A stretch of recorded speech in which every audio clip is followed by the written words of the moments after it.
మీ అందరికీ సేనాను వందనాలు తెలియపరుస్తున్నాను. ప్రకటన గ్రంథం 19వ అధ్యాయం 1వ వచనం నుండి 6వ వచనం వరకు మనం ధ్యానించబోతున్నాం. ప్రకటన గ్రంథం 19వ అధ్యాయం 1వ వచనం నుండి 6వ వచనం వరకు ధ్యానించబోతున్నాం. తలలోంచి ప్రార్థన చేస్తాం. పరిశుద్ధుల తండ్రి, మీరు మాకు అనుగ్రహించిన గొప్ప అవకాశం బట్టి వందనాలు తెలియపరుస్తున్నాం. ఈ సమయంలో మీరు మాతో మాట్లాడమని ప్రార్థిస్తున్నాం. మీ కృప కలిగిన హస్తంలో మమ్మల్ని సమర్పించుకొని మాతో మాట్లాడి మమ్మల్ని ధైర్యపరచమని, మమ్మల్ని దీవించమని, అర్థం చేసుకునే హృదయం దయచేయమని యేసయ్య నామములో ప్రార్థిస్తున్నాం పరలోకపు తండ్రి. ఆమేన్. దేవుని స్తోత్రం. ఈ 19వ అధ్యాయం 1వ వచనం చదువుదాం. After these things I heard something like a loud voice of a great multitude in heaven saying, Hallelujah, salvation and glory and power belong to God.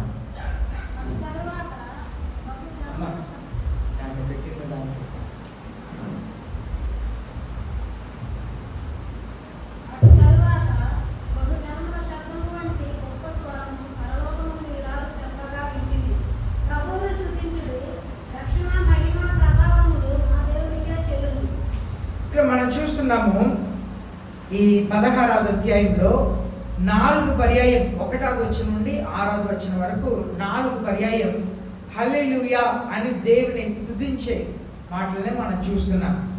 చూడండి, హల్లెలూయా అంటే గాడ్స్ జడ్జ్మెంట్ హస్ కమ్, దేవుని తీర్పు వచ్చింది అనగా దేవునికి మహిమ కలుగును గాక.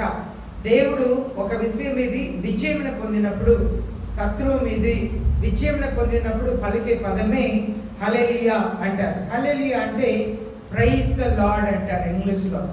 మామూలుగా ప్రైజ్ లార్డ్ అంటారు కదా, దానికి హల్లెలూయా అని చెప్పి అర్థం.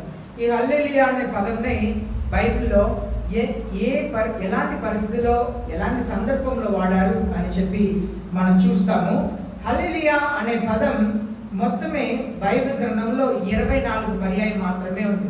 24 సారి మాత్రమే హల్లెలూయా అనే పదం ఉంది. అది కూడా 4వ కీర్తనలో ఒక పర్యాయం 4 పర్యాయం ఉన్నది.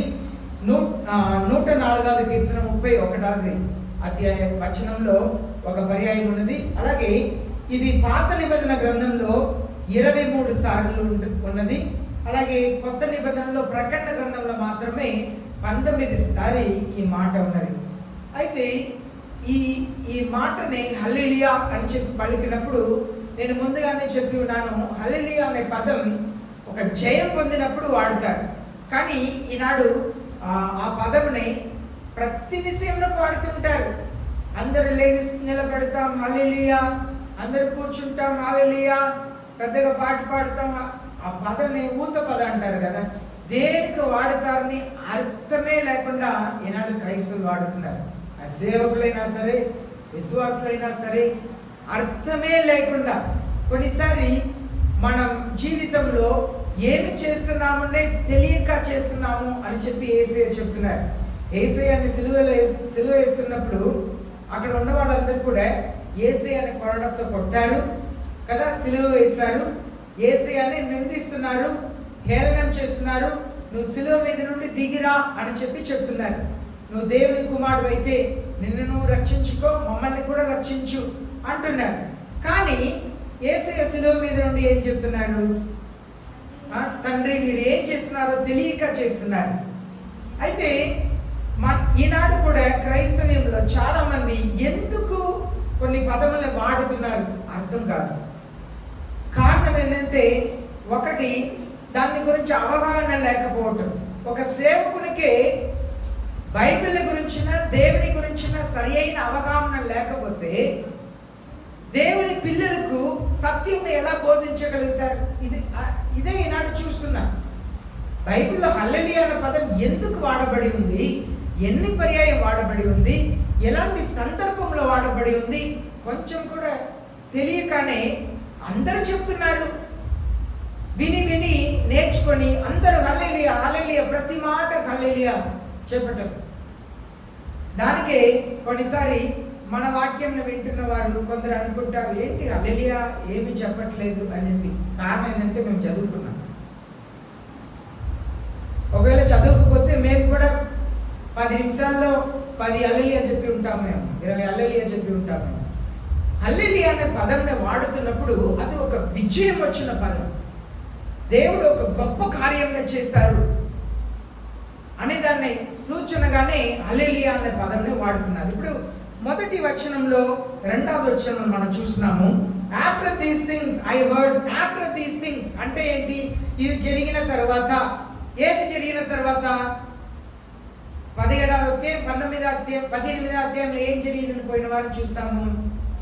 బబిలోన్ మహాపట్టణం కూలిపోయిందని చూసాం. బబిలోన్ పట్టణం అంటే అది ఫేక్ క్రిస్టియానిటీ. Fake Christianity. క్రైస్తవ్యంలో నిజమైన క్రైస్తవ్యం ఒకటి ఉంది, అబద్ధ క్రైస్తవ్యం ఒకటి ఉంది. ఏ బోధకుడు డబ్బు ఎంట తిరుగుతున్నాడో, డబ్బుని డబ్బు సంపాదించాలని మనసుతోనే సేవ చేస్తున్నాడు, డబ్బుకు ప్రాధాన్యత ఇస్తున్నాడు, ఎవరు ధారాళంగా కాணிక ఇస్తున్నారో, దశమ భాగం ఇస్తున్నారో, ఎవరు ప్రభుత్వ ఉద్యోగంలోనో బిజినెస్ లోనో ఉన్నతమైన స్థితిలో ఉన్నారో వాళ్ళకు ఒక క్యాడర్, వాళ్ళకు ఒక స్థాయి, అలాగే పేదవాళ్ళకు ఒక స్థాయి, మధ్యస్థర వాళ్ళకు ఒక స్థాయిని వేరుగా ఒక్కొక్క ప్రజల్ని చూస్తున్నారో ఇలాంటి సేవకులందరూ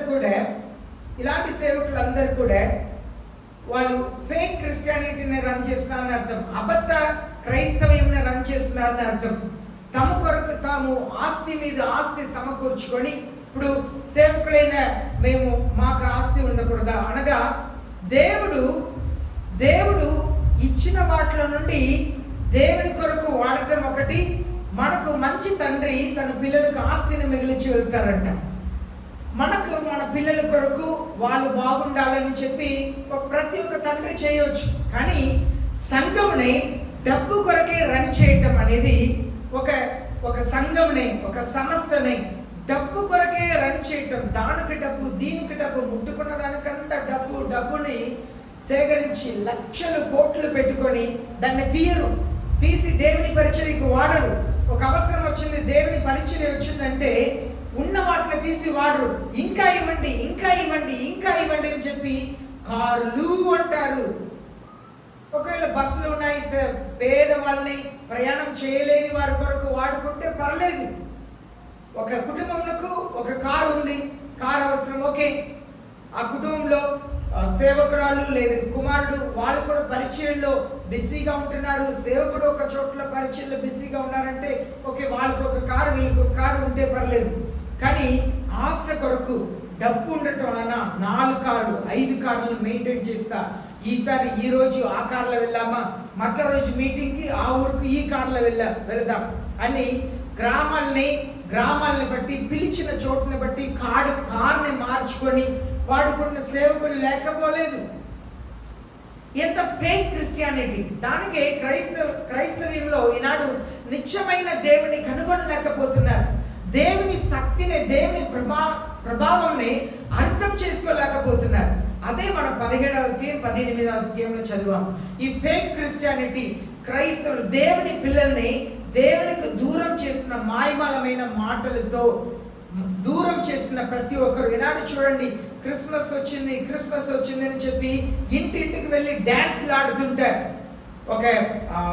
ఒక సేవకుడు చెప్తున్నాడు, పొగలు పెట్టడం తప్ప, లైట్లింగ్ పెట్టడం తప్ప, నీకు కావాలంటే నేను స్టే చేస్తాను, నీకు కావాలంటే నేను పొగలు పెట్టిస్తాను, మీటింగ్ చేసుకో అని చెప్పి నేను యూట్యూబ్లో ఒక షార్ట్ చూశాను. ఆయన కరోర్పతి వీధిలో దిగి సువార్త ప్రకటించకుండానే, ఇంటింటికి వెళ్ళి ప్రార్థన చేయకుండానే, ఉపవాసం ఉండి ఆత్మలకు ఆదాయం చేయకుండానే పెద్ద ఒక బిల్డింగ్ని అద్దెకు తీసుకొని మ్యూజిక్లు ఏర్పాటు చేసి చాలా అట్రాక్షన్గా అన్ని చేసి ప్రజల్ని ఆకర్షించుకున్నారు. ఇలాంటి సులభమైన ఒక పరిచర్య. టీవీలో ఒక 50 వాక్యం చెప్తే ఒక హాల్ తీసుకొని అన్ని ఏర్పాట్లు చేస్తే నేను ఎవరి ఎంటుకు వెళ్లకుండానే 10 మంది వచ్చి కూర్చుంటారు.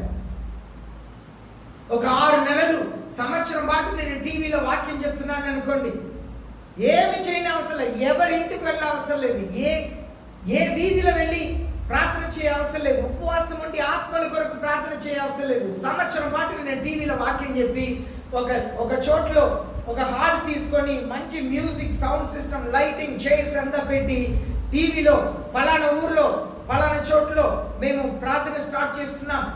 ఒక డైలాగ్ దాంట్లో, ఏ మందిరానికి వెళ్ళకుండా ఇంట్లో ఉన్నవారు మీరందరూ కూడా మిమ్మల్ని ఆహ్వానిస్తున్నాం అని చెప్తే సంవత్సరం పాటు నేను టీవీ ప్రోగ్రామ్ చేసి ఏ ప్రయత్నం చేయకుండా ఒక హాల్ తీసుకొని నేను కూర్చుంటే 10-20 మంది వచ్చి కూర్చుంటారు. అదొక చిన్న సంఖ్యగా నేను చెప్తున్నాను.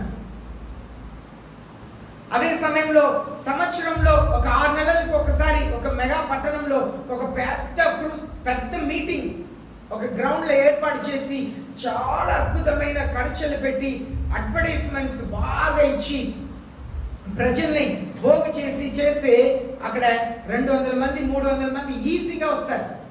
ఇదంతా ఫేక్ క్రిస్టియానిటీ. ఆ వ్యక్తి కరోడ్పతి, ఆయన చెప్తున్నాడు, ఎవరో ఒక సేవకులు క్రిస్మస్ టైంలో ఇలా పొగలు పెట్టి చర్చ్లో పొగలు పెట్టి లైట్లు రంగులుగా పెట్టి ప్రజల్ని ఆకర్షించి ఇదంతా తగదు, ఇది సరి కాదు, ఇది నిజమైన క్రైస్తవ్యం కాదని చెప్పిన దానికి ఆ సేవకుడు ఇలాగో చెప్పి ఉన్నాడు, నీకు కావాలంటే నేను నువ్వు స్టేజ్ కట్టిస్తాను, పొగలు పెట్టిస్తాను, లైట్లు పెట్టిస్తాను, మీటింగ్ చేసుకో, నేను చేసిస్తా, నేను ఇలాగే పెడతా అంటున్నారు. కానీ నాకు తెలిసి నా చిన్నప్పటి నుండి నేను దేవుని ఆలయంలోకి వెళ్ళేవాడిని. ఎందుకంటే 2.5 సంవత్సరంలో నన్ను అనాథాశ్రమంలో వేశారు. అనాథాశ్రమంలో నాకు యేసు ప్రభుని పరిచయం చేశారు. చిన్నప్పటి నుండి చర్చికి తీసుకెళ్తారు. నేను అక్కడ యేసు ప్రభుని చూశాను. నేను ఎన్నడూ కూడా ఎన్ని లైట్లు కూడా ఉండేది కాదండి. నా చిన్నప్పుడు చిన్న బాక్స్ ఉంటుంది, పైన పెట్టిన గొట్టాల లాంటిదే ఉంటుంది. తర్వాత నన్ను కొంచెం ఎదిగిన తర్వాతనే ఇలాంటి బాక్సులు వచ్చింది, కానీ ఇలాంటిది ఉండదు. అప్పుడు అగుచాండ కంపెనీ మాత్రమే ఉండేది. అది మైక్, ఒక రకమైన మైక్ ఉంటుంది, మామూలు మైక్తో ఒక లైట్లు, పాస్టర్ గారికి ఈ పుల్పిట్ మీద ఒక లైట్ ఉంటుంది. ఇలాంటి చర్చ్ అంతా కూడా భయంకరమైన లైట్లతో అలా ఉండేది కాదు. కానీ ఆనాడు కూడా యేసయ్యను ఎంతో మంది ప్రేమించారు, ఎంతో మంది యేసయ్యను వెంబడించారు. ఆనాడు చాలా ఆత్మీయమైన క్రైస్తవులు ఉండేవారు. వారి పిల్లల్ని ఆత్మీయ సత్యంలో నడిపించేవారు ఉన్నారు. కుటుంబంని భార్య భర్తలుగా దేవుని సన్నిధికి వచ్చేవారండి. కుటుంబం దేవుని సన్నిధికి వచ్చేవారు. కానీ ఈనాడు సౌండ్ సిస్టమ్ ఏంటి, లైటింగ్ ఏంటి, మ్యూజిక్ ఏంటి, అన్ని మారిపోయింది. కానీ కుటుంబాల్లో మార్పు రావట్లేదు, జీవితంలో మార్పు లేదు. పిల్లల్లో మార్పు ఉందా? మీ పిల్లల్లో నిజమైన దైవ భక్తి ఉందా, విశ్వాసం ఉందా? మీ భర్తలందరూ కూడా రక్షించబడ్డారా, యేసయ్యను ఎరిగారా, కుటుంబంగా దేవుని సన్నిధికి వస్తున్నామా, సమస్తాన్ని పక్కన పెట్టి దేవుని సన్నిధికి పరిగెత్తుతున్నామా? లేదండి. ఒకప్పుడు సేవకుడు నడిచి వచ్చిన బస్సులో ఎక్కితే వాళ్ళు గెసకేసుకుంటారు. గెసకంటే తెల్లని వస్త్రం వేసుకొని నడుమునకు ఒక తాడు కట్టుకుంటారు, వేసుకుంటారు కదా, గెసకేసుకుంటారు. అది నేను కూడా వేసుకోవచ్చు, కానీ మనం రెవరెంట్ అని అది ఒక్కొక్క సంస్థలో వేసుకుంటారు. ఒక్కొక్క దాంట్లో యేసయ్య విశేషమైన బట్టలతో తను సేవ చేయలేదు. అందరు ప్రజలతో సామాన్యమైన వ్యక్తితో ఉన్నారు కనుక మనం కూడా సామాన్యమైన బట్టలతోనే సేవ చేస్తున్నాం. అయితే ఇక్కడ ఆ కాలంలో ఉన్న భయభక్తి ఈనాడు లేదు. ఆనాడు లేనిది అంతా కూడా సంఘంలో ఈనాడు ఉంది. కానీ ఆనాడు ఉన్న ఆత్మీయత ఈనాడు సంఘంలో లేదు. ఆనాడు ఉన్న సమర్పణ, కుటుంబంలో ఉన్న సమర్పణ ఈనాడు కుటుంబాల్లో లేదు. ఆనాడు దేవుని సేవకుల మీద ఉన్న ఒక భయభక్తి, గౌరవం, సేవకులంటే దేవునికి సమానమని భావించే ఆ కాలం ఈనాడు లేదు. అప్పుడు ఒక పాస్టర్ గారు, మేము అన్నాన్ని పిలుస్తాం, ఆయన ఒకరోజు బస్సు ఎక్కారంట. బస్సు ఎక్కితే డ్రైవర్ తప్ప అందరు లేచి నిలబడ్డారంట బస్సులో.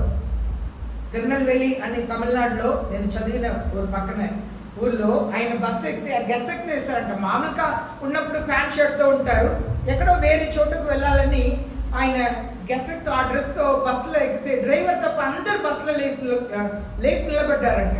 అంత గౌరవం, సేవకులంటే అంత గౌరవం. ఆ బట్టలతో సేవకుడిని చూస్తే లేచి నిలబడతారు.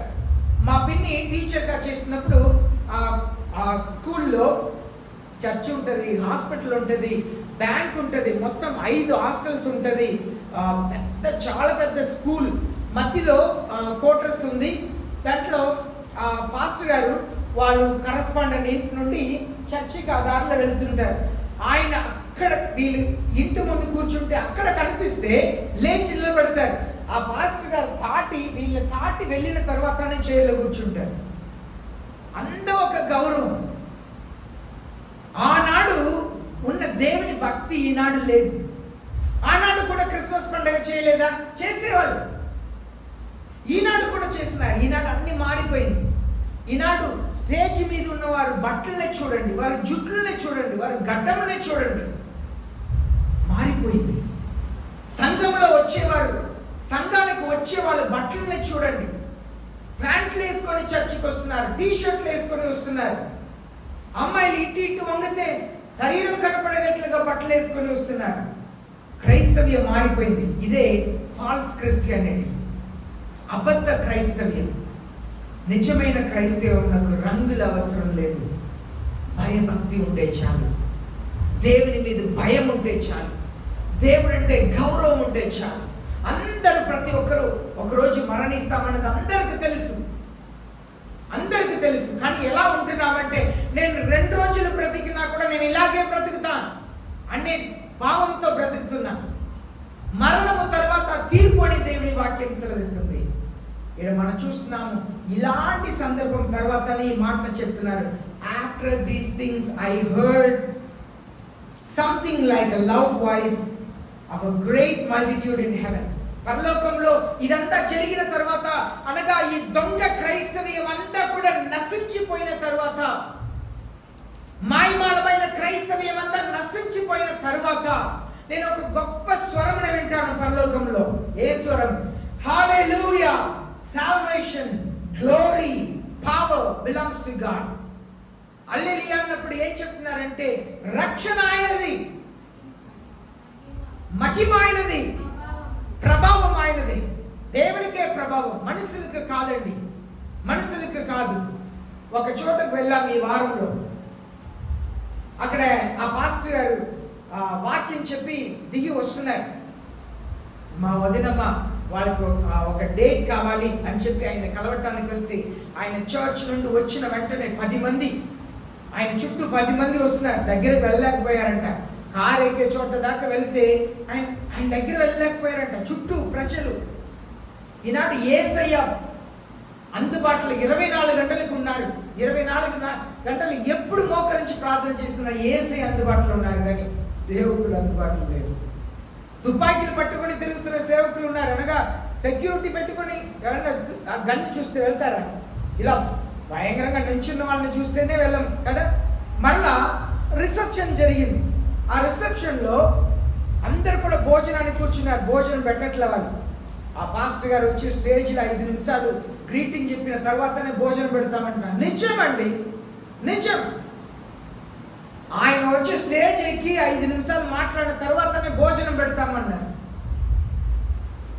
ఒక పెళ్లిలో, ఆ పెళ్లిలో స్టేజ్ వెళ్ళి అయిపోయిన తర్వాత స్టేజ్ ఎక్కి దిగితే అసలు గుండాల్లా నల్ల బట్టలు వేసుకొని రౌడీలు ఉన్నారు. సెక్యూరిటీ అంట, సెక్యూరిటీ. నిత్యం నేను ఈ వారంలో ఒక పెళ్లిలో ఒక రిసెప్షన్, ఆ పెళ్లికి ఒక సేవకుడు, రిసెప్షన్కి ఒక సేవకుడు. ఇదే ఇక్కడ చెప్తుంది. ప్రభావం, ఘనత అంతా దేవునికి మాత్రమే. పెద్ద స్వరం వినిపించిందంట. 18వ అధ్యాయంలో చూస్తున్నాం. The fake Christianity, Babylon has fallen fallen fallen. అదే మనం చూస్తాం. బబిలోన్ కూలిపోయింది, బబిలోన్ కూలిపోయింది, నాశనం అయిపోయింది. ఎవరెవరు దేవునికి అందుబాటులో లేక, మనుషులకు అందుబాటులో లేక ఏ సేవ చేసినా యేసే అంగీకరించారు. ఒక సేవకుడు ఉన్నాడు సమాజ మందిరంలో, పెద్దవారంట. యోహాను సువార్త 3వ అధ్యాయంలో చదువుతున్నా. ఆయన రాత్రి పూట వచ్చారంట యేసేను కలవటానికి. పగలు పూట రావటానికి భయపడి నికోదేమస్ అనబడిన ఒక సమాజ నాయకుడు రాత్రి పూట వచ్చారంట. యేసయ్య రాత్రి పూట ఆయనతో కూర్చొని మాట్లాడుతున్నారు.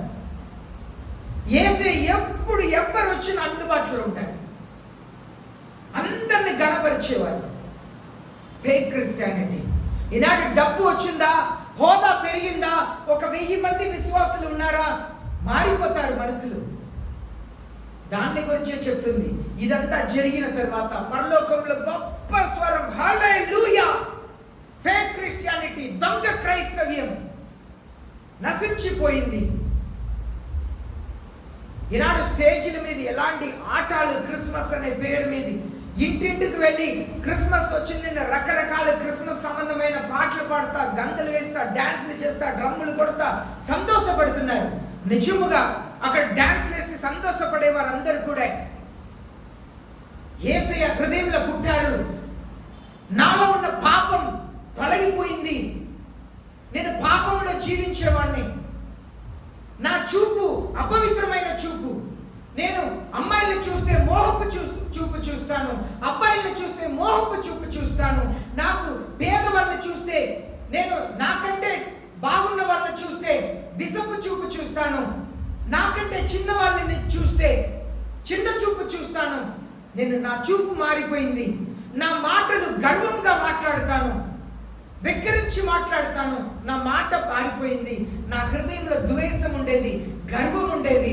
గర్వం మారిపోయిందని యేసయ్య నా హృదయంలో పుట్టారు, నా జీవితం నిజంగా మారిందని ఎంతమంది పాటలు పాడుకొని డాన్సులు చేస్తున్నారండి? నిజమేనా?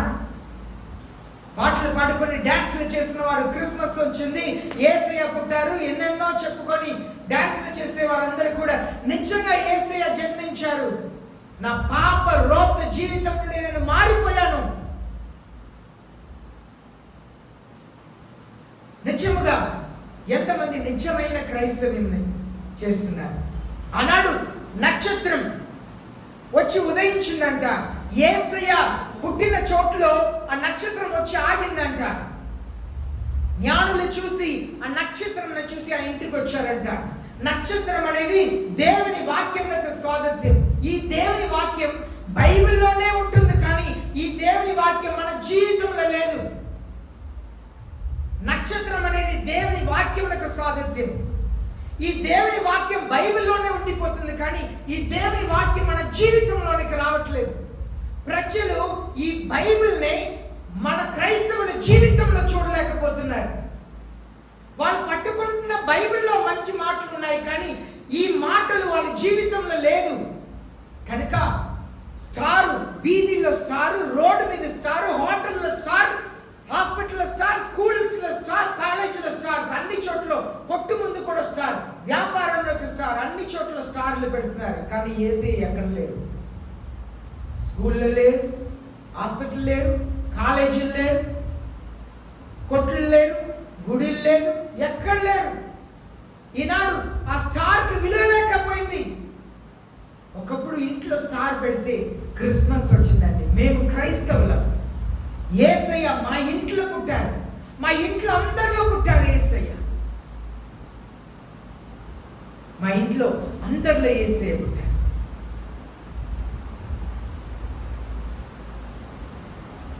ఈనాడు చెప్పగలుగుతామా? ఒక క్రికెటర్ నీ గురించి నేను న్యూస్ చదివాను మొబైల్ ఫోన్లో.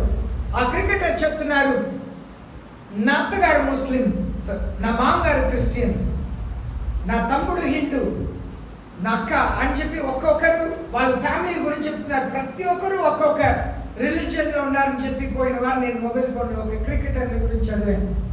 ఇలాంటి క్రైస్తవ్యంలో ఒకే ఇంట్లో తండ్రి ఒక చర్చికి వెళ్తాడు, తల్లి ఒక చర్చికి వెళ్తే, పిల్లలు ఒక చర్చికి వెళ్తారు. ఎంతమంది ఉన్నారండి? మనం పెట్టే స్టార్కి ఏదైనా అర్థం ఉందా? మనం పెట్టే స్టార్కి అర్థం ఉందా? వీధిలో స్టార్ పెడతారండి, మనకు కూడా పెట్టారు, నేను వద్దని చెప్పాను. వీధిలో స్టార్ ఏంటి? యేసయ్య జన్మించిన స్థలం మీద స్టార్ వచ్చిందంట. ఇక్కడ యేసయ్య పుట్టారు. ఈ ఇంట్లో స్టార్ని చూసి వాళ్ళ ఇల్లుని కనిపెట్టి ఇంట్లో వెళ్ళారంట. వారు వెళ్ళి ఇక్కడ నక్షత్రం ఉంది, ఆ ఇంట్లో బాలుడు ఎవరైనా పుట్టారా, ఇక్కడ ఒక నక్షత్రం ఉంది, ఆ వీధిలో ఎవరైనా బాలుడు పుట్టారా అని చెప్పి వీధి ఇంటింటికి వెళ్ళి తిరగల. ఆ నక్షత్రం చూసి నక్షత్రం ఏ చోటు ముందు ఉందో, పైన ఉందో, ఆ చోటులోన వెళ్ళి మరియాని యోసేపుని చుట్టబడిన బిడ్డను చూస్తారట. ఇలా నక్షత్రం పెడుతున్నారు, కాలేజీలో పెడుతున్నారు, ఏసే పుట్టారా? స్కూల్లో పెడుతున్నారు, ఏసే పుట్టారా? అది చర్చ్లోను, నీ ఇంట్లో ఉండాలి. మా ఇంట్లో అందరు ఏసే అని నమ్ముతున్నా, యేసు ప్రభువుని ప్రేమిస్తున్నా, మా హృదయంలో యేసయ్య పుట్టారు. దానికే చెప్తున్నాడు, బబిలోన్ కూలిపోయింది. ఈ దొంగ క్రైస్తవి మనకి కోరియోగ్రఫీ వద్దా? అవసరం.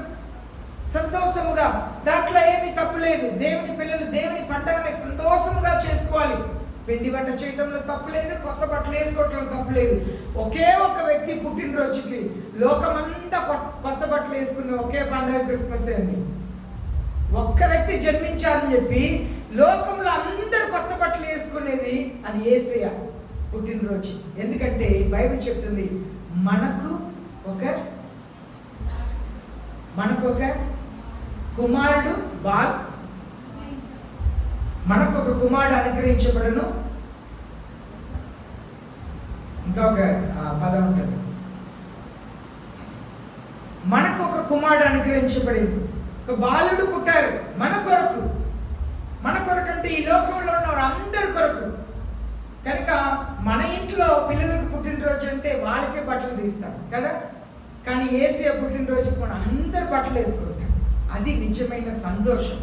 యేసయ్య జన్మించారు, లోకంలో వారు పుట్టారు. ఎంతో మంది దేవుళ్ళ గురించి పేరు చెప్తారు కదా, కానీ ఈ లోక చరిత్రని రెండుగా చీల్చింది ఎవరి పుట్టుక? యేసయ్య పుట్టుకని మీరు చర్చిలో ఉన్నారు కనుక చెప్తున్నారు. స్కూల్లో ఏం నేర్చుకుంటారు? క్రీస్తు పూర్వం, క్రీస్తు సగం. ఎందుకు వేరే దేవుడు పేరు ఎవరు పేరు పెట్టలేదు? ఎందుకంటే ఆయన నిజమైన లోక రక్షకుడు. క్రీస్తు పూర్వం, క్రీస్తు సగం అంటే అర్థం ఏంటి? రక్షకుని పూర్వం, రక్షకుని సగం. అర్థమైందా? క్రీస్తు అంటే రక్షకుడు, రక్షకుని పూర్వం. రక్షకుడు ఈ లోకంలోకి వచ్చి జన్మించాలని చరిత్రం చెబుతుంది. స్కూల్లో చదువుతారు, కాలేజీలో చదువుతారు, కానీ నమ్మరు. అయితే నిజమైన ఆనందం ఎప్పుడు కలుగుతుందంటే దేవుని పిల్లలకు పాపం నుండి విజయం కలిగినప్పుడు, ఈ మోసపూరితమైన వాటి నుండి విజయం కలిగినప్పుడు. దానికి సాల్వేషన్, రక్షణ అనేది యేసయ్య నామములోనే రక్షణ. మత్తయి 1:21 చదువుతున్నాము, ఆయన తను ప్రజల పాపముని, వారి పాపం నుండి ఆయనే రక్షించును. యేసయ్య తన ప్రజల్ని పాపంని రక్షించుటకు పుట్టారు, క్షమించుటకు మాత్రమే కాదు. యేసయ్య రక్షకుడు అండి, పాపంని క్షమించే దేవుడు మాత్రం కాదు. ఆయన పేరు రక్షకుడు. క్రీస్తు అనగా రక్షకుడు. రక్షకుడు అంటే రక్షించేవాడు. దేని నుండి రక్షించేవాడు? పాపం నుండి రక్షించేవాడు. ఒక బావిలో, ఒక గుంటలో పడిపోయిన ఒక కార్ని, ఒక లారీని తీయటానికి ఆ క్రెయిన్ ఉంది కదా, అలాగే మనుషులు పడిన పాపం నుండి రక్షించుటకు ఏ మనుషులకు సాధ్యం కాదు. ఏ మనుషులు కూడా పరిశుద్ధుడు కాదు. కనుక దేవుడే మానవుడిగా వచ్చి జన్మించి పరిశుద్ధముగా జీవించి తన పరిశుద్ధమైన రక్తాన్ని కార్చి మనల్ని క్షమించడమే కాదు, పాపం నుండి రక్షించాడు. బయట రాలేని పాపం నుండి, విడుదల పొందలేని పాపం నుండి మనల్ని బయటకు తీసుకొచ్చాడు, పరిపూర్ణమైన రక్షించాడు. అదే క్రైస్తవ్యం.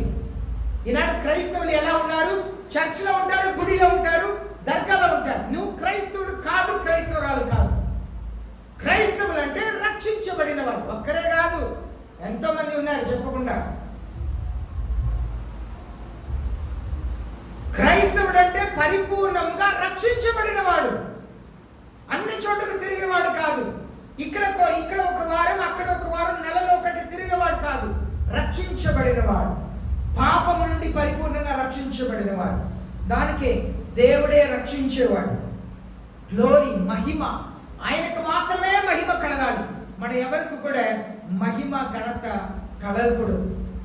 దానికి మాకు రెవరెండ్ అని చెప్పి ఇచ్చారు, కానీ రెవరెండ్ని ఎక్కడ పెట్టుకోము. ఒకసారి ఊరు బయట బ్యానర్లైనా ఒకవేళ ఈనాడు ఆర్డినేషన్ కూడా గవర్నమెంట్ అడుగుతున్నారు, సేవకులు ఎంతమందికి ఆర్డినేషన్ ఉంది అని చెప్పి చూస్తున్నారు. దాని కొరకైనా పెట్టుకోవాలన్నా మనసు ఒప్పుకోవట్లేదు. రెవరెండ్ పెట్టుకోవాలంటే ఘనత ఆయనకు మాత్రమే కలగాలి. అలాగే శక్తి, పవర్ బిలాంగ్స్ టు గాడ్.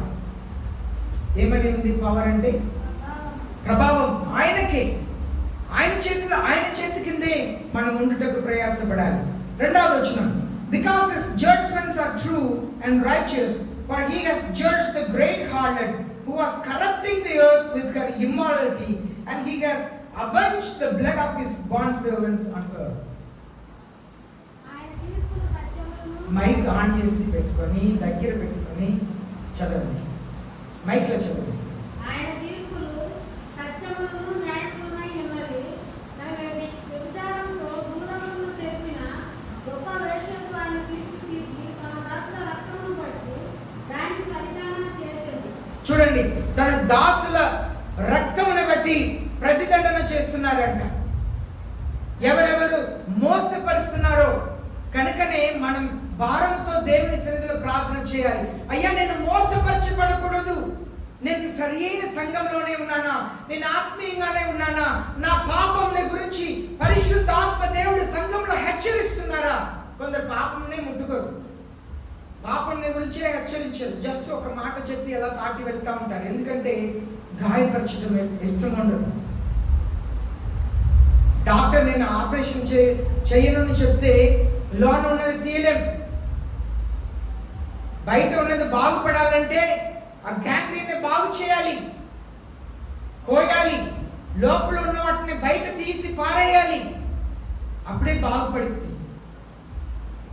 ఈనాడు లోన మందు మాత్రం ఇస్తున్నారు, యాంటీబయాటిక్ కూడా ఇవ్వట్లే. ఎందుకు? నయమైపోయిందేమో ఆపరేషన్ చేయవలసిన చోటు ఆపరేషన్ చేయవలసిన వారికి ఆపరేషన్ చేయాలి, యాంటీబయాటిక్తో సరిపోయే వాళ్ళకి యాంటీబయాటిక్ ఇవ్వాలి, పైన మందేస్తే సరిపోయేదన్న వరకు మందేయాలి. అవునండి? ఎవరికి ఎలాంటి ట్రీట్మెంట్ ఇవ్వాలో అలాంటి ట్రీట్మెంట్ ఇవ్వాలి. ఆత్మీయ జీవితంలో కూడా ఎవరికి ఎలాంటి ట్రీట్మెంట్ ఇవ్వాలో అలాంటి ట్రీట్మెంట్ కావాలి. ఇక్కడ అదే చెప్తున్నారు, దేవుడు నీతిగా న్యాయముగా తీర్పు తీరుస్తున్నారంట. దానికే హల్లెలూయా. ఇది మొదటి హల్లెలూయా. రెండవది హల్లెలూయా చూస్తాం. మూడవది వచనం. My second time they said hallelujah, her smoke rises before forever and ever.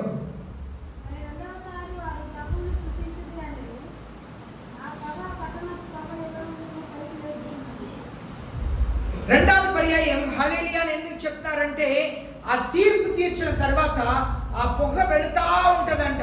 అనగా తీర్పు, దేవుని తీర్పు కఠినంగా ఉండబోతుంది. మాయమాలమైన క్రైస్తవ జీవితం జీవించవద్దు, మాయమాలమైన సేవ చేయవద్దు. ఎందుకంటే తీర్పు భయంకరంగా ఉండబోతుంది. దేవుని పిల్లలకు తీర్పు భయంకరంగా ఉండబోతుంది. దేవుని నిత్యముగా జీవిస్తే నిత్యమైన క్రైస్తవులుగా జీవించాలి, పరిశుద్ధమైన క్రైస్తవులుగా జీవించాలి. ఒక భార్య భర్త 8 సంవత్సరాలుగా 18 సంవత్సరాలుగా చర్చి 8 గంటలు అయితే 7:45కి వచ్చేస్తారంట. భార్య భర్త చర్చి 8 గంటలు అయితే 7:45కి చర్చిలో ఉంటారంట. భార్య భర్త కుమారుడు ముగ్గురు 18 సంవత్సరాలు టైంకి చర్చికి వచ్చి ఉంటారంట. అయితే ఒకరోజు భార్య భర్త మాత్రమే చర్చిలో కూర్చున్నారంట.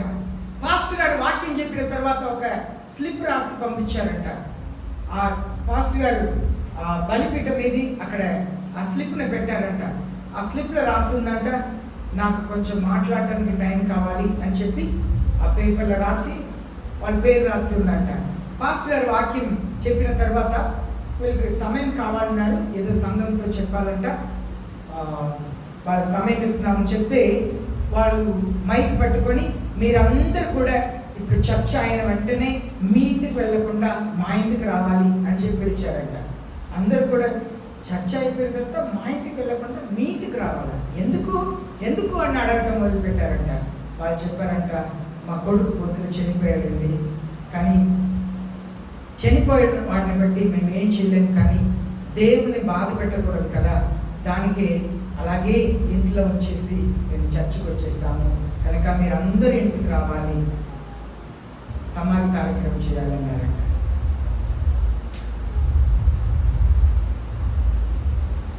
చనిపోయినా కూడా దేవుని నేను బాధ పెట్టకూడదు. దేవుడు నా కొరకు ఎదురు చూస్తుంటాడు. దేవుడు నా కొరకు ఎదురు చూస్తుంటాడు. వాక్యం వింటున్నారా? దేవుడు నా కొరకు ఎదురు చూస్తుంటున్నాడు. వాళ్ళు శవంని ఇంట్లో పెట్టేసి అదే టైంకి వచ్చి కూర్చున్నారంట. దేవుడు I don't want to disappoint my God. నేను నా దేవుని బాధ పెట్టడానికి నాకు ఇష్టం లేదు. టైం అంటే టైం. ఫేక్ క్రిస్టియానిటీ ఎలా ఉంది తెలుసా? మీ జీవితం దేవునికి భయపడని జీవితం మీరు జీవిస్తున్నారని నేను రాసిస్తాను.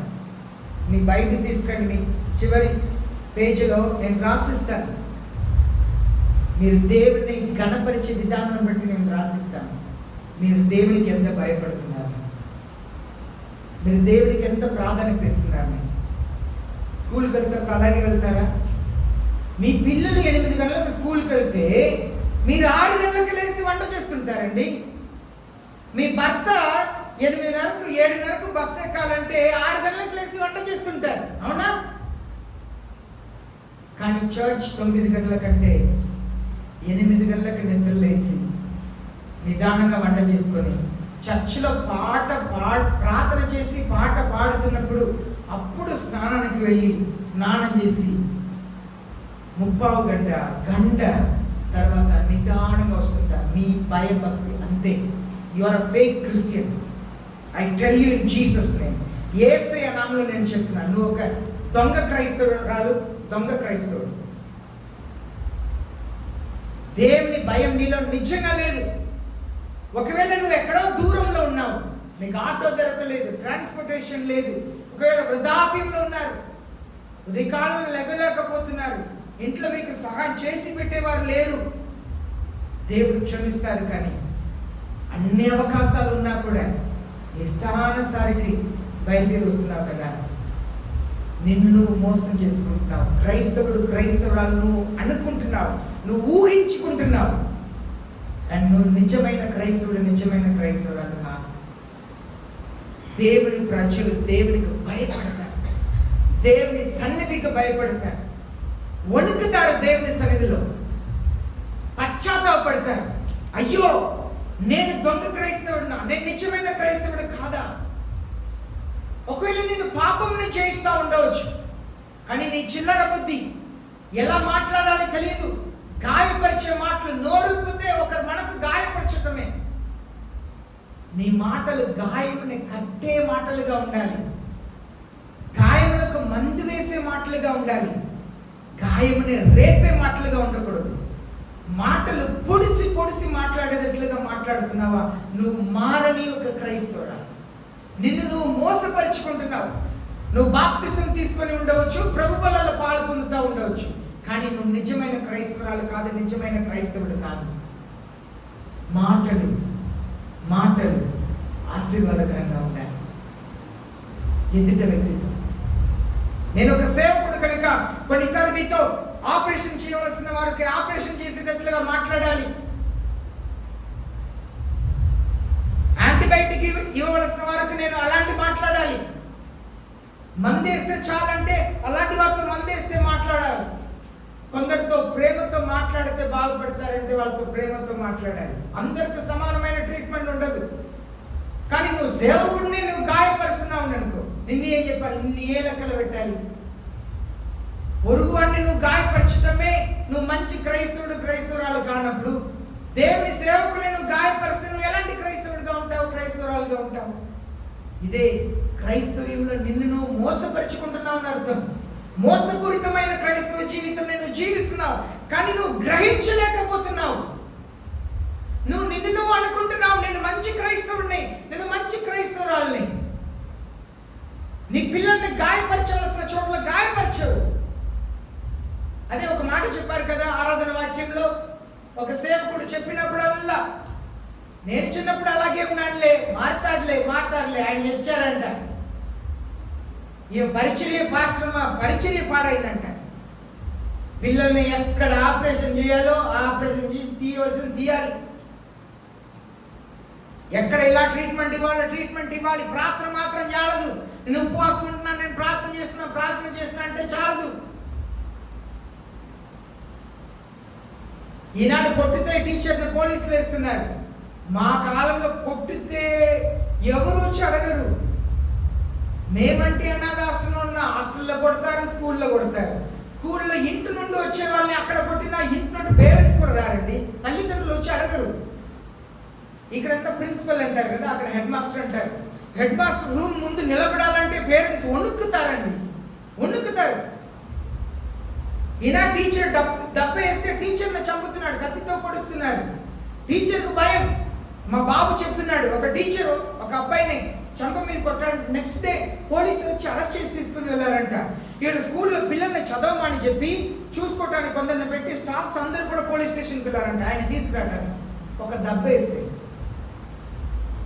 నా తలలో ఎన్నిసార్లు ఉన్నాయితో మా సైన్స్ టీచర్కి ఒక పెద్ద ఉంగరం ఉండి కొడతా ఉంటారు తల మీద. ఎన్నిసార్లు రక్తం వచ్చిందో.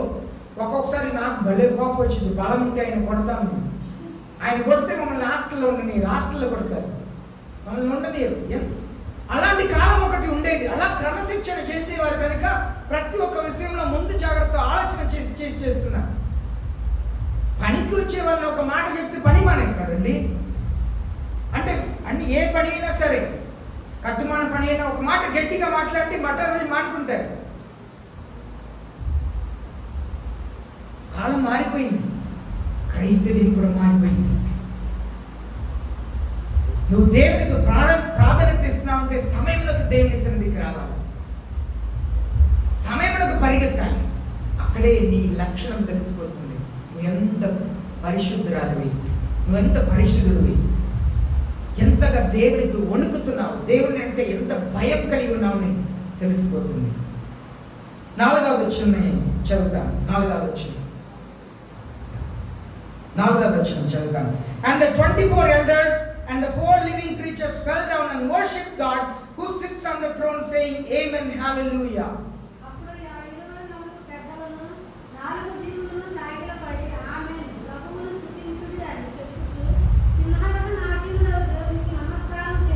చూడండి, సింహాసనాసీనుడిగా ఉన్న యేసయ్యకు నమస్కారం చేస్తున్నారంట. అక్కడ ఉన్న 24 పెద్దలు, అలాగే 4 జీవులు, వాళ్ళు సింహాసనం మీద సాష్టాంగ పడుతున్నారంట. తమ తల మీద ఉన్న కిరీటంని తన పాదం మీద ఉంచి సాష్టాంగ పడి, అయ్యా మీరే గొప్ప దేవుడు, మాకు ఏ అర్హత లేదు ప్రభువా, ఈ సింహాసనం మీరిచ్చింది. మీ సింహాసనం చుట్టూ నలుగురు ఆత్మల్ని పెట్టారంట, ఉంచారంట. 24 పెద్దలను ఉంచారంట. వాళ్ళు దేవుని సన్నిధిలో సాష్టాంగ పడి మీరే అరుగుడు అంటున్నారంట. మీరే అరుగుడు. యేసయ్య శిష్యుడు అండి తోమా, ఇంగ్లీష్లో థామస్ అంటారు. తోమా ఆయన భారతదేశంలోకి వచ్చారు. ఆయన కేరళ రాష్ట్రంలోకి వచ్చి కేరళలో 7 చర్చిలు కట్టారు, సినగాగ్ అంటారు. తర్వాత చెన్నై పట్టణంలో వచ్చి, ఇప్పుడు చెన్నై పట్టణంలో థామస్ మౌంట్ ఒక ఊరికే పేరు, ఆ ఊరు పేరే థామస్ మౌంట్. తోమా అక్కడ ప్రార్థన చేసినప్పుడు ఈటతో పొడిసి చంపారంట. తోమాకు ఏ గన్మెన్ కూడా లేదు. తోమా అక్కడ నిలబడి ప్రార్థన చేసినప్పుడు బయట 4 ఆయన గుహలాంటి ఒక చోట్లో మోకరించి ప్రార్థన చేసినప్పుడు పొడిసి చంపారంట. ఆయన ప్రార్థన చేసినప్పుడు బయట 4 సెక్యూరిటీ లేరు, భయంకర బలమైన వారు, ఎవరైనా వస్తే ఆపటానికి. కానీ ఈనాడు సేవకులు కారు దిగితే బ్యాగ్ పట్టడానికి ఒక వ్యక్తి, చెప్పులు మోయటానికి ఒక వ్యక్తి, గన్ను పట్టుకొని మనుషులు గూంటాలు ఎవరిని రానియరు. అయ్యగారి దగ్గర మాట్లాడాలి, ప్రార్థన చేస్తే ఎలా వస్తారు, ఆయన మహారాజాల ముందు నడుస్తుంటారు. క్రైస్తవ్యం సేవకులు. కారణం ఏంటి? డబ్బు. చాలా డబ్బు ఉంది. కానీ ఆనాడు తోమా ప్రార్థన చేస్తున్నప్పుడు ఎవ్వరు కూడా ఆపేవారు లేరు. అలా ఈటుని తీసి పొడిసి చంపారండి. తోమా ఎవరితో ఉండేవారు? ఎవరితో ఉండేవారు తోమ? మళ్ళీ చర్చ్ కదా. ఎవరండి తోమ? యేసే శిష్యుడు.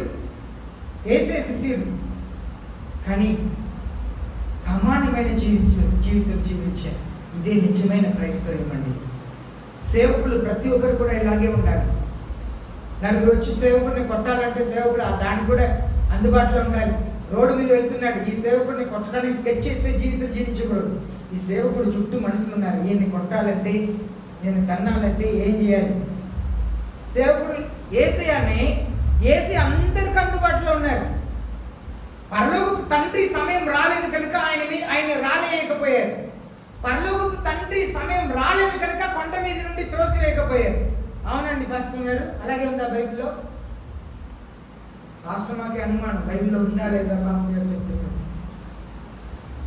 పరలోకపు తండ్రి చిత్తం లేని సమయంలో యేసయ్యకు మరణం రాలేదు. కానీ యేసయ్యను లాక్కెళ్ళారంట కొండ మీద నుండి నెట్టి వేయడానికి తీసుకెళ్లారంట. యేసయ్యను రాళ్ళేసి చంపడానికి రాళ్ళు తీసుకున్నారంట. కానీ తండ్రి సమయం రాలేదు కనుక యేసయ్య మరణించలేదు, మరణం రాలేదు, ఎవరి చేతికి అప్పగించలేదు. కానీ ఈనాడు తండ్రి సమయం ఉన్నా కూడా సేవకులు కాపాడుకుంటున్నారు. ఎందుకు? సెక్యూరిటీ ఉన్నారు కదా. ఆయన కొట్టాలంటే చంపాలంటే ఎవరు కుదరదు, ఎందుకంటే సెక్యూరిటీ ఉన్నారు.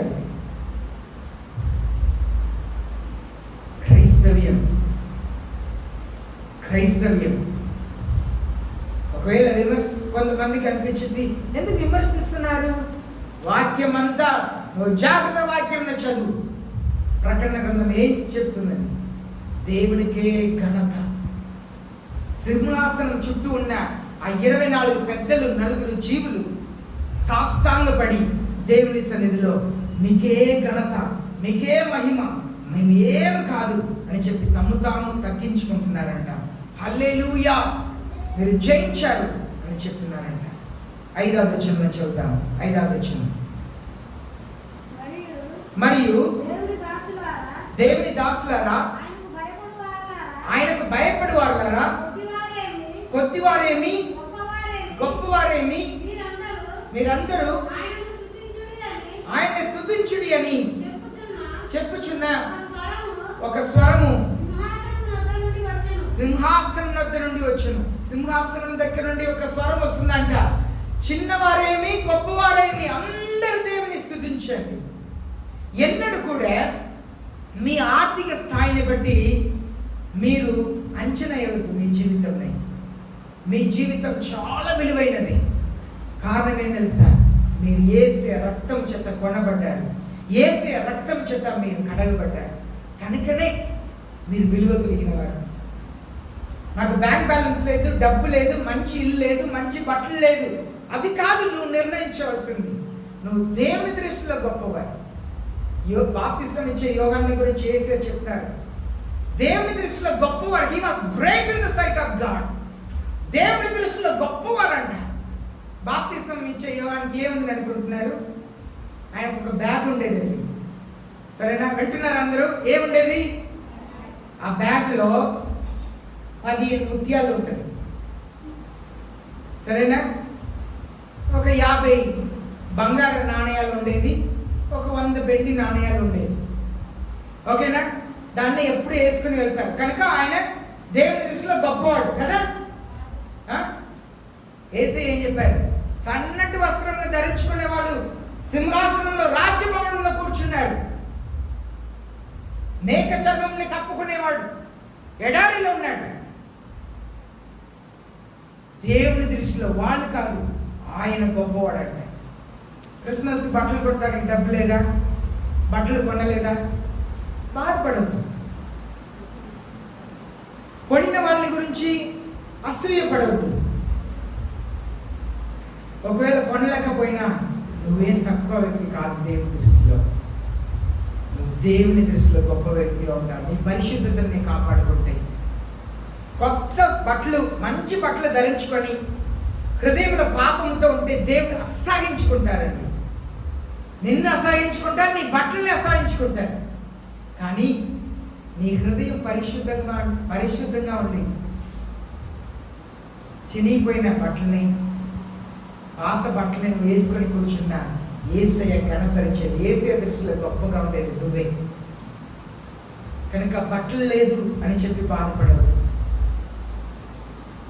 యేసయ్య చూసేది హృదయంలో మాత్రమే.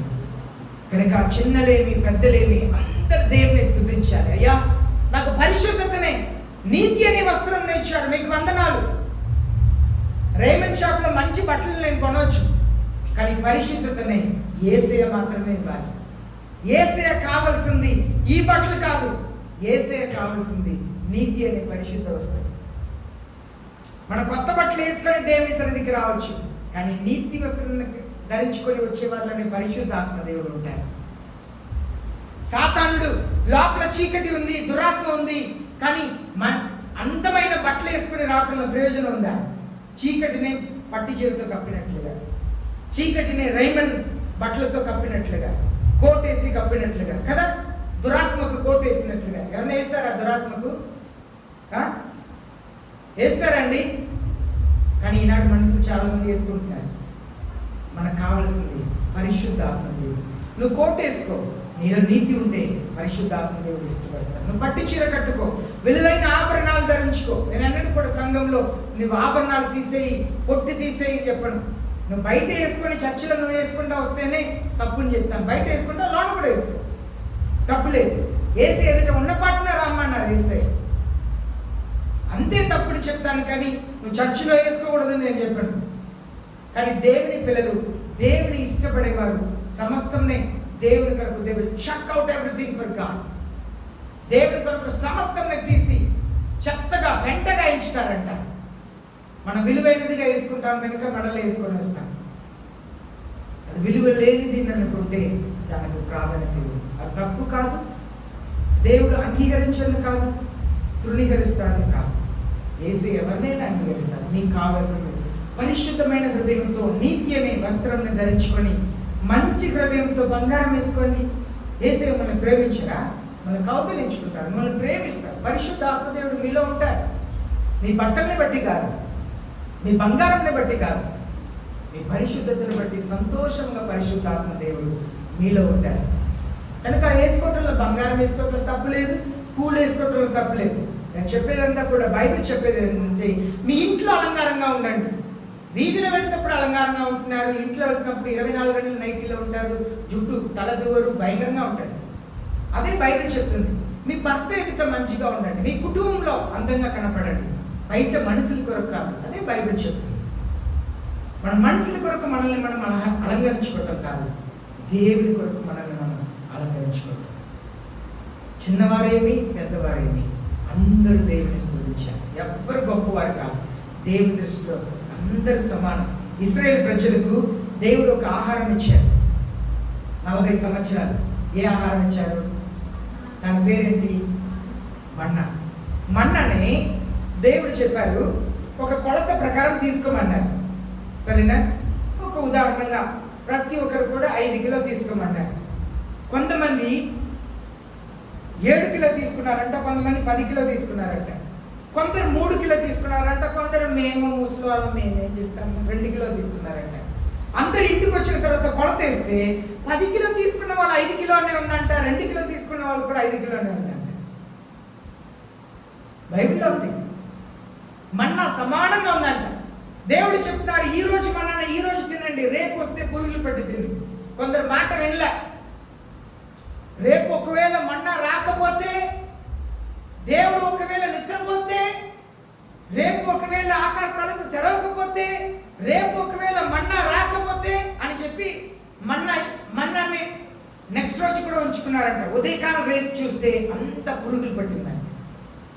కానీ అదే మన్నాన్ని యేసే చెప్పారు, మీరు విశ్రాంతి దినమునకు మీకు మన్నా కురిపించబడదు కనుక విశ్రాంతి దినమునకు కావలసిన మన్నాన్ని బాగు చేయమంటే అది పురుగులు పట్టలేదండి, అది పురుగులు పట్టలేదు. అది క్రైస్తవ జీవితం, అది క్రైస్తవ జీవితం. చిన్నవారేమి పెద్దవారేమి అందరూ స్తుతించాలంటే యేసయ్య. కారణం, దేవుని దృష్టిలో అందరూ సమానమైన వారు. నువ్వు మాసిపోయిన బట్టలు అనగా లాజర్ని గురించి చెప్తున్నారు. మాసిపోయిన బట్టలు కూడా కాదండి. లాజర్ పరిస్థితి తినడానికి ఆహారం లేదంట, శరీరం అంతా కురుపులంట, కుక్కలు వచ్చి నాకి వెళ్ళదంట. ఆయనలో పరిశుద్ధత ఉన్నది, పరిశుద్ధ అలంకారాన్ని ధరించుకుంటున్నారు. అదే సమయంలో దేవుని పిల్లలు కూడా పరిశుద్ధమైన మంచి వస్త్రం. దానియేలు రాజ భవనంలో పనిచేస్తున్నారు. దానియేలు ఎలాంటి వస్త్రం రాజ భవనంలో ధరించుకుంటారు? చాలా విలువ కలిగిన వస్త్రం. ఆయనలో నీతి ఉన్నది. ఆయన యేసయ్యని ప్రేమిస్తున్నారు, ఈయన యేసయ్యని ప్రేమిస్తున్నారు. ఇద్దరు కూడా దేవుని సన్నిధిలో సమానమైన వారమే. ఈ లాజరు కూడా కుక్కలు వచ్చి నాకి వెళ్ళే పరిస్థితిలో ఉన్న లాజరుకు బట్టలు లేదు, కానీ నీతి వస్త్రం కలిగి ఉన్నాడు. ఆయన దేవుని దృష్టిలో విలువైన వాడే. రాజభవనంలో ఉన్న దానియేలు మంచి వస్త్రం ధరించుకుంటున్నారు, నీతి వస్త్రం తనలో ఉన్నది. ఆయన కూడా దేవుని దృష్టిలో సమానమైన వాడే. దానికే బైబిల్ చెప్తుంది, చిన్నవారేమి గొప్పవారేమి అందరూ దేవుని స్తుతించండి. మన ఎవ్వరు కూడా దేవుని పిల్లలు మనసు కృంగిపో అవసరం లేదండి. అయ్యో నా పిల్లలకు మంచిది కొనలేకపోయానే. పిల్లల్ని బాగా చదివించండి. పిల్లల్ని చదివించకుండా మీతో పాటు తొడియాల పని తీసుకుంటా 8వ తరగతి 7వ తరగతిలో ఆపేసి వాళ్ళని కూడా పనికి తీసుకెళ్తే మీరు మీ పిల్లలు కూడా మీ దారిద్ర్యతని అనుభవిస్తారు. దేవుడు నియమించింది చదువు అనేది, చదవాలి. పిల్లలు చదవాలి. చదివితేనే వాళ్ళకి మంచి ఉద్యోగం వచ్చింది, బాగా సంపాదిస్తారు, వాళ్ళు ఒక మంచి స్థితిలో ఉంటారు. ఇవ్వండి, ఆ తల్లి బాగా చదివించింది, కష్టపడింది, ఈనాడు కూర్చోబెట్టి పోషిస్తున్నారు పిల్లలు. పిల్లలకి చదువు ఇవ్వండి, దేవుని ఇవ్వండి, చదువు ఇవ్వండి. పిల్లలు కష్టపడి చదివండి. పిల్లలకి ఇంత బంగారం, పిల్లల కొరకు ఇప్పుడే చేయొచ్చు, బంగారం ఖర్చు పెట్టి చదివించండి. స్కూల్లో కాలేజీలో ఫీజు కట్టి చదివించండి. ఇంత బంగారం పక్కన పెట్టవద్దు, డబ్బు బ్యాంకులో పెట్టవద్దు. చదివించండి, మంచి చదువు చదివించండి. వాళ్ళు మంచి ఉద్యోగం వచ్చింది, మీరు కష్టపడి జీవిత కాలం అంతా ఇంత బంగారం సంపాదిస్తారు. మీరు మంచి చదువు ఇవ్వండి, వాళ్ళు 5 ఉద్యోగం పొందుకొని 5 సంవత్సరాల ఇంత బంగారం మీకు కూడా బంగారం పెడతారు. చదివేయండి పిల్లలు. దేవుని దృష్టిలో అన్ని సమానంగా ఉంటాయి, అన్ని సమానంగా ఉంటాయి. ఎలా చదువుకున్నాడు దానియేలు? రాజు పరిశీలన చేసినప్పుడు ఎలా ఫస్ట్ మార్క్ వచ్చింది కదా. మంచి చదువు. అననీయ మిషాయేలు అందరూ మంచి చదువు. ఎస్తర్ రాణికి ఎంత జ్ఞానం ఉండాలి కదా. ఎంత జ్ఞానం ఉంటే తెలివితో రాజుగారితో డైరెక్ట్గా వెళ్ళి నా మనుషులందరినీ చంపటానికి యామాన్ ప్రయత్నం చేస్తున్నాడు అని చెప్పలా. 3 రోజులు విందు చేస్తున్నారండి అని కదా. అమ్మ ఏం కావాలమ్మా, దేశంలో 127 దేశాలు ఉన్నాయి, సగం ఇస్తాను నీకు, రాణిగా ఉండిపో, ఏం కావాలి? రేపు కూడా భోజనం రండి. జ్ఞానం, జ్ఞానం కావాలి, జ్ఞానం. అదే దేవుడు మన దగ్గర ఎదురు చూస్తున్నారు. ఇప్పుడు 6వ వచనం చదవండి, 19వ అధ్యాయం 6వ వచనం.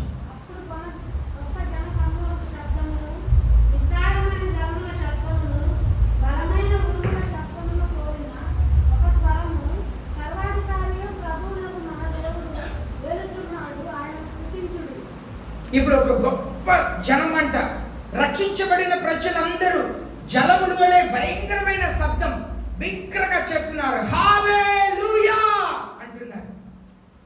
దేవుడు పరిపాలిస్తున్నారు. ఈనాడు ఎంతో మంది నా దేవుడు అని చెప్పి, నా దేవుడు చంపమన్నాడు, నా దేవుడు కొట్టమన్నాడు, నా దేవుడు అది చేయమన్నాడు, ఇది చేయమన్నాడు. యేసయ్య చెప్పింది అంతా ఒకటే. చంప మీద కొట్టితే కొట్టించుకోండి, తిడితే తిట్టించుకోండి. చాలా యేసయ్య చెప్పింది పాటించడం కష్టం, కానీ ఆ దేవుడి సింహాసనం మీద నడుపుకుంటుంటారు. మనసుకు అందరినీ సాతానుడు మోసం చేస్తున్నాడు. ప్రియమైన దేవుని జనమా, మనకు యేసయ్య కావాలని ఈ సంవత్సరం ఒకవేళ చివరి క్రిస్మస్గా ఉండవచ్చో ఏమోనని నేను అనుకుంటున్నాను. ఒకవేళ భయంకరమైన యుద్ధం రావచ్చు, లేకపోతే పరిస్థితులు ఇలా లేకపోవచ్చు. ముందు భయంకరమైన కరువు వస్తుంది, మధ్య తరగతి కుటుంబాలు కూడా బ్రతకలేని ఒక కాలం వస్తుంది. మన భారతదేశంలో ధరలందరిపై అంతా పెంచేశారు. మన ఆర్థిక మంత్రి ఫోటోని ఒకటి చూశాను, బ్లడ్ ప్యాకెట్ని స్ట్రా పెట్టి తాగేటట్లుగా. అంటే ఆమె ఏదో కొబ్బరికాయ ఏదో తాగినప్పుడు ఆ ఫోటోని తీసి, ఆ కొబ్బరికాయని తీసేసి అక్కడ హాస్పిటల్ బ్లడ్ ఎక్కిస్తారు కదా, ఆ ప్యాకెట్ ఫోటోని పెట్టి బొమ్మ పెట్టి ఉంటున్నారు ఇంటర్నెట్లో. అంటే సామాన్యమైన ప్రజలు బ్రతకలేమంట. అంత కరువు వస్తుంది. ఒకవైపు యుద్ధ వాతావరణాలు, భయంకరమైన కాలంలో ఉన్నాం. ఒకవేళ ఇలాంటి ఒక పండగ అనుభవించే అవకాశం వచ్చే సంవత్సరం లేకపోవచ్చు. ప్రియమైన దేవుని జన్మ, let it be the real Christmas in your life. మీరు ఈ సంవత్సరం జరిగించబోయే క్రిస్మస్ మీ జీవితంలో నిత్యమైన క్రిస్మస్గా ఉండాలని ఆశపడుతున్నాను. వాక్యంలో చదువుతున్నాము, 3 విషయాలను మనం చదువుతున్నాము. 6-7 వచనంలో మనం చూస్తున్నాము. 1 యోహాను 3వ అధ్యాయం 3వ వచనం. 1 యోహాను 3వ అధ్యాయం 3వ వచనం చదువుదాం. ఆయన యందు మీ నిరీక్షణ పెట్టుకొని ప్రతివాడును ఆయన పవిత్రుడై ఉన్నట్లుగా తను తాను పవిత్రులుగా చేసుకొను. యేసయ్య చెప్తున్నారు, ఇలాంటి కాలంలో ఈ క్రిస్మస్ లో మనం ఏం చేయాలంటే ఆయన పవిత్రుడిగా ఉన్నట్లుగా మనల్ని కూడా పవిత్రంగా చేసుకోవాలంట. మనల్ని పవిత్రంగా చేసుకోవాలి. కళ్ళు పూసి తీస్తున్నాం, నోరు కడుగుతున్నాం, స్నానం చేస్తున్నాం, ఈ పవిత్రత కాదు. హృదయంని ఆయన పరిశుద్ధంగా ఉన్నట్లుగా, పవిత్రంగా ఉన్నట్లుగా మనం పవిత్రంగా చేసుకోవాలంట. 2 కొరింథీ పత్రిక 7వ అధ్యాయం 1వ వచనం. 2 కొరింథీ పత్రిక 7వ అధ్యాయం 1వ వచనం. Having these promises, but let us cleanse ourselves from all defilements of the flesh and spirit, and be perfect in holiness in the fear of God. చదువుతాం. 2 కొరింథీ 7:1.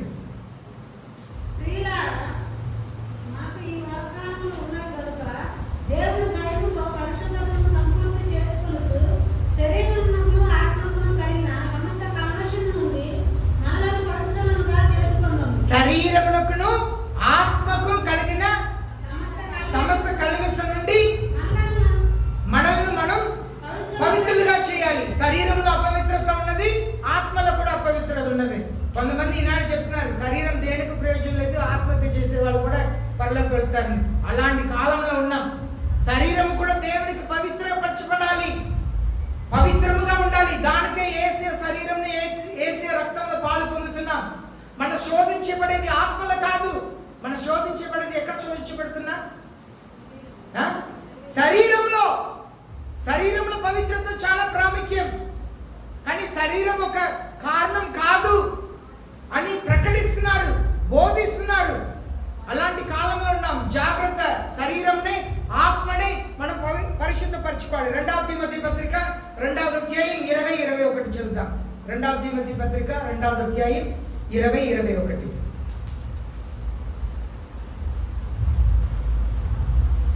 చదువుదాం. గొప్ప ఇంటిలో వెండి పాత్రలను, బంగారు పాత్రలను మాత్రమే కాక కర్రలు, మంటివి కూడా ఉండును. వాటిలో కొన్ని దంపతులను, కొన్ని దానిహీనతను ఉపయోగింపబడును.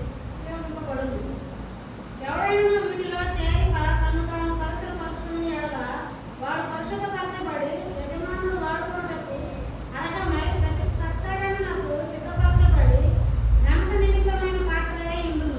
మనల్ని మనం పవిత్రపరిస్తేనే యేసయ్య మనల్ని వాడుకుంటారు. నిత్యమైన సంతోషం కావాలంటే మనల్ని పవిత్రపరచుకుంటే చాలు. ఇంట్లో పిండి వంటలు చేసుకోపోయినా పర్లేదు, కొత్త బట్టలు కొనకపోయినా పర్లేదు, పవిత్రపరచుకుంటే చాలు. మనల్ని మనం పవిత్రపరచుకోవాలి. అది యేసయ్య మన దగ్గర కోరుకుంటున్నారు. Hope in God for your victory. మీ విజయమునకు దేవుని మీద నమ్మిక ఉంచండి. ఒక దినం వస్తుంది, ఒక దినం వస్తుంది, ఒక దినం వస్తుంది. నిశ్చయముగా యేసయ్య అద్భుత కార్యం చేస్తారు. ఈనాడు చిన్న చిన్నగా పశ్చాత్తాపం, ఏమంటారు, అయ్యో నేను తప్పు చేశాను అనే ఫీలింగ్, అపరాధ భావం లేదు. ఒక వ్యక్తి నా కాలు మీద బైక్ని ఎక్కించాడు, అడగక ముందు వేగంగా పారిపోయాడు. ఒక వ్యక్తి బండిలో వచ్చి వెనక గుర్తుతున్నాడు, వచ్చి సడన్గా ఆపితివి అని చెప్పి వెళ్తున్నాడు. ఆయనకి అపరాధ భావం లేదు. అయ్యో నేను వెనక నుండి, ఒకప్పుడు డైరెక్ట్గా వచ్చి యాక్సిడెంట్ అంటే ముందు జరిగేది. ఇప్పుడంతా యాక్సిడెంట్ ముందు జరిగేది కాదు, వెనక నుండి గుద్దేదే యాక్సిడెంట్. ఎందుకంటే అన్ని 1 వే అయిపోయింది కదా, 1 వే అయింది కనుక ఎదురు బండి రాదు, వెనక నుండి చెప్తారు. ఒక వ్యక్తి చాలా నష్టపరిచాడు, ఇంట్లో నష్టపరిచాడు, ఏం చెప్పకుండా ఏం తెలియక తర్వాత వెళ్ళి చూస్తే అన్నీ నష్టపోయాడు. అపరాధ భావం లేదు ప్రజల్లో. అదే నేను చెప్తున్నాను, అంత్యక్రీస్తు ఇప్పుడే ఇలా ఉందంటే అంత్యక్రీస్తు పరిపాలన ప్రారంభం అవుతున్నప్పుడు కనికరం, జాలి, ప్రేమ అస్సలు ఉండదు. కనికరం, జాలి, ప్రేమ అనేది అస్సలు ఉండదు. కానీ దేవుని పిల్లలు సమస్తాన్ని భరిస్తా ఓపికతో ఉండాలి, ఓపికతో ఉండాలి. నాడు అపరాధ భావం అనేది చచ్చిపోయింది. వాళ్ళే వచ్చి మీకు ఏదైనా తగిలినా కూడా మీ మీద లెగిస్తారు. మొన్న ఒక వ్యక్తి అలా చేయి చూపిస్తున్నాడు, ఆ క్లీనర్ చేయి చూపిస్తున్నాడు, జాగ్రత్తగా ఆ వ్యాన్ని తిప్పుతున్నాడు. ఒక తండ్రి కుమార్తెని, స్కూల్లో చదువుతున్న పెద్ద అమ్మాయిని తీసుకొని అలా వస్తున్నాడు. ఈయన ఆగి ఉండాలి, ఆయన దాటి వెళ్ళి ఆ లారీ డ్రైవర్ని తిడుతున్నాడు. మేము చూసి ఎంత దుర్మార్గతనం, అసలు అపరాధ భావం అనేది చచ్చిపోయిందండి మనసులో. వాళ్ళని గాయపరిచి నువ్వే ఏదైనా చేసావని చెప్పి నీ మీద మాట్లాడారు. మారిపోయింది. అయ్యో నేను బాధ పెట్టాను, నేను చేసిన తప్పు కదా అనే భావం ప్రజలు లేదు. చిన్న చిన్నగా అది ఇంకా ఉండదు, చిన్న చిన్నగా ఉండదు. అపరాధ భావం అనేది ప్రజలు ఉండదు, లేకపోయింది. ప్రేమ ఎలాగో మనసులో లేకపోతుందో కనుక అలాగనే ముందున్న కాలం జరగబోతుంది. ఈ క్రిస్మస్ని అందరూ కూడా పవిత్రమైన హృదయంతో చేసుకుంటారు. పిండి వంట చేసుకుంటారా? సంతోషం. నేను పోయిన వారం చెప్పాను కదా, పిండి వంట చేసుకొని నా అక్కకు, నా చెల్లికి, నా తమ్ముడుకు, నా మావయ్యకు, అత్తయ్యకు ఇవ్వబాకండి.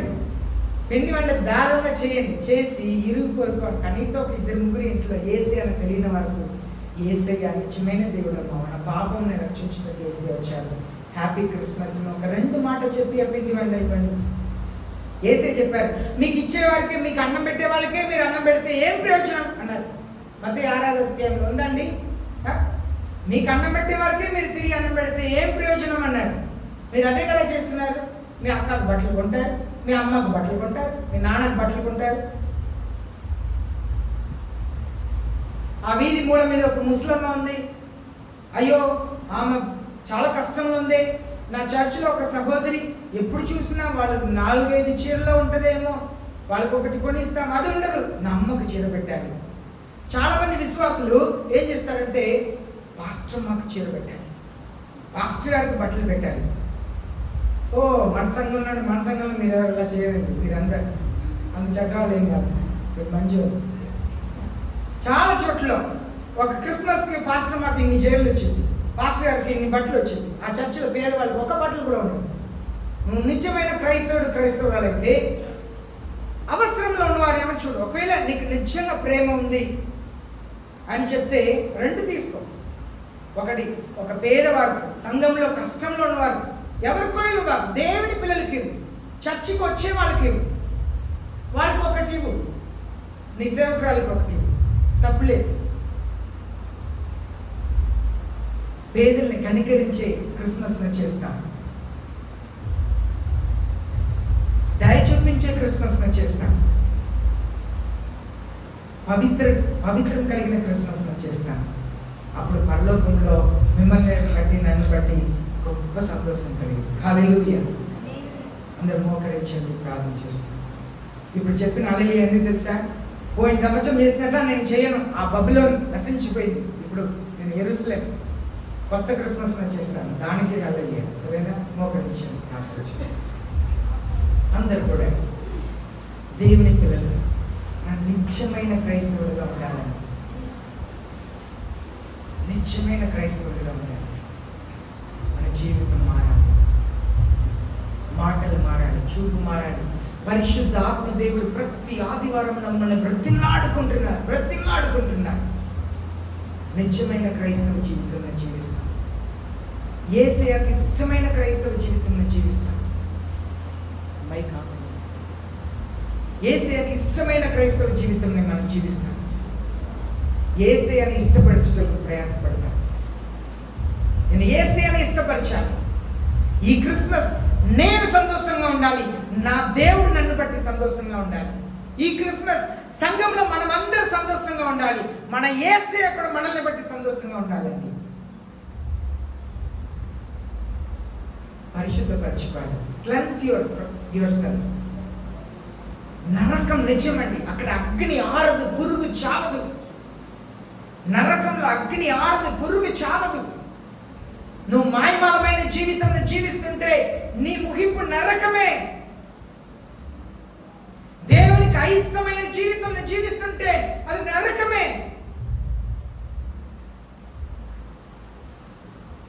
అగ్ని ఆరదు, పురుగు చావదు. నరకం ఎంత భయంకరంగా ఉంటుందంటే యేసు చెప్తున్నారు, నీ చెయ్యి నీకు అభ్యంతరకరంగా ఉంటే చెయ్యి నరికేయి. నువ్వు నరకంలో 2 చేతితో బాధపడటం కంటే 1 చేతితో బాధపడటం ఉత్తమం అంటున్నారు. కారణం ఏంటంటే నరకం అంత భయంకరంగా ఉంటుందంట, అంత భయంకరంగా ఉంటుందంట. యేసే అని అడుగుతా. యేసే చెప్తున్నారు, నువ్వు చెయ్యి నరకవసలే, కళ్ళు పీకవసలే, నువ్వు పశ్చాత్తాపడి ప్రార్థన చేస్తే నా రక్తముతో నిన్ను పరిశుద్ధపరుస్తాను. నువ్వు క్షమించడమే కాదు, పాపం నుండి నిన్ను విడిపిస్తాను. ఎంత మంచి దేవుడు అండి. మన జీవితంలో యేసయ్యకు సమర్పిస్తాం. యేసయ్య వస్తున్నారండి. ఒకవేళ మీలో పాపం ఉన్నది అని చెప్పి పరిశుద్ధ ఆత్మదేవుడు మీతో మాట్లాడితే మీ పాపంను విడిచిపెట్టండి, క్షమాపణ అడగండి. యేసయ్య ఈ పాపం నుండి నన్ను రక్షించండి అని అడగండి. సనుగుడు సంశయాన్ని మానమాని చెప్తుంది. దేవునికి అయిష్టమైన మాట, దేవునికి అయిష్టమైన జీవితం మానమాని దేవుని వాక్యం సదస్తుంది. ప్రియమైన దేవుని జనమా, మారుతాం. అందరూ కూడా ప్రార్థన చేస్తాం. మీరు మౌనంగా ఉంటే మీ ఆలోచనలు ఎక్కడెక్కడో వెళ్తాయి, మీరు నిద్రపోతారు. ఇక్కడే కూర్చున్నారు కానీ ఈ క్షణంలోనే ఎక్కడెక్కడో మీరు వెళ్ళి ఉంటారు. ఆలోచన ఎవరెవరో కూర్చోవచ్చి ఉంటారు. ప్రార్థన చేయండి మీ కొరకు. ఒకప్పుడు సత్యంని సంఘంలో వింటే రొమ్ము కొట్టుకొని ఏడిసి పశ్చాత్తాపడతారంట. ఈనాడు సత్యంను వింటే సనుక్కుంటున్నారు, మౌనంగా ఉంటున్నారు, పశ్చాత్తాపం కలగట్లేదు. మారమంటున్నారు యేసయ్య. మారాలి, మారాలి. యేసయ్య నన్ను క్షమించండి, నన్ను కనికరించి, అది జాలి చూపించండి. నీ రక్తముతో నన్ను కడగబెట్టుగా నన్ను విడిపించండి. మీరు రక్షించుటకు వచ్చారు కదా, నన్ను రక్షించండి అని ప్రార్థిస్తాను. మహాప్రేమ కలిగిన మా వరదలు తండ్రి, పరిశుద్ధముల దేవ, కృపగలిగిన రక్షక అయ్యా, పరలోకంలో ప్రకటన గ్రంథం 9వ అధ్యాయం 6వ వచనం సెలవించిన ఆ గొప్ప గుంపులో మేము కూడా ఉండి సంతోషముగా హల్లెలూయా అని మిమ్మల్ని స్తుతించే భాగ్యం మాకు దయచేయండి ప్రభువా. ఆ పరలోక సంఘంలో ఉండే భాగ్యం మాకు దయచేయండి అయ్యా. ఈ క్రిస్మస్ దినాల్లో మాతో మాట్లాడండి. నిజమైన మీ శిష్యులుగా మమ్మల్ని మార్చండి, నిజమైన మీ శిష్యులుగా మార్చండి అయ్యా. ఈ వాక్యంని ఎవరైనా మీ సేవకులు వింటుంటే తోమలాంటి సమర్పణ కలిగిన క్రైస్తవుడిగా భారతదేశం సేవ చేయాలని ఆశను పుట్టించారు. పరలోకపు తండ్రి మీకు వందనాలు, కృప కలిగిన రక్షక మీకు వందనాలు. మీకే స్తోత్రములు తెలియపరిచి మమ్మల్ని పరిశుద్ధులుగా పరిపూర్ణులుగా చేయమని, పరిశుద్ధ ఆత్మ సహాయాన్ని మాకు దయచేయమని యేసయ్య నామములో ప్రార్థిస్తున్నాం పరలోకపు తండ్రి. అందరూ చెప్తాం ఆమేన్.